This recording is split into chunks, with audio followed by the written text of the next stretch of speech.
மாப்பிள்ளை சம்பா. இது ஒரு ரெட் ரைஸ் வெரைட்டி. நீங்க இட்லி தோசை எல்லாம் செய்யலாம்.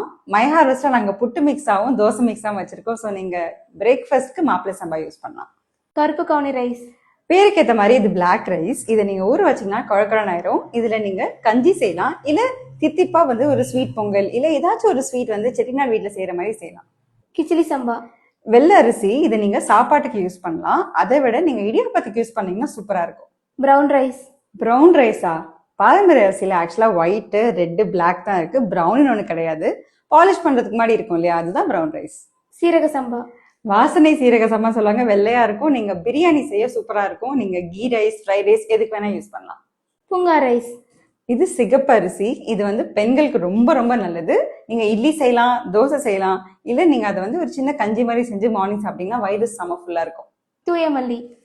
இந்த வெள்ளை அரிசி தான் நீங்க லஞ்சுக்கு சாப்பிட சூப்பரான அரிசி. அதுவும் பொல பொலன்னு சாஃப்டா வருன்றதுனால தூய மல்லி அப்படின்னு பேர் வச்சிருக்காங்க. குல்லக்கர். சிகப்பரிசி. இது நீங்க வெயிட் லாஸ் பண்ணணும், இல்ல எனக்கு டயபெட்டிக் எந்த அரிசி சாப்பிடலான்னு கேட்டா குல்லக்கர் தான் நீங்க சாப்பிடணும். டேபிள் ரைஸா யூஸ் பண்ணலாம், கொஞ்சமா சாப்பிட்டா வயிறு ஃபுல்லாயிரும். அப்படி இல்லைன்னா இட்லி தோசைக்கு யூஸ் பண்ணுங்க. இந்த ட்ரெடிஷனல் ரைஸ் எல்லாத்துலயுமே கிளைசமிக் இண்டெக்ஸ் ரொம்ப ரொம்ப கம்மி. இந்த ட்ரெடிஷனல் ரைஸ் வெரைட்டிஸ் எல்லாமே மை ஹார்வெஸ்ட் வெப்சைட்ல அவைலபிளா இருக்கு. இப்பவே ஆர்டர் பண்ணுங்க.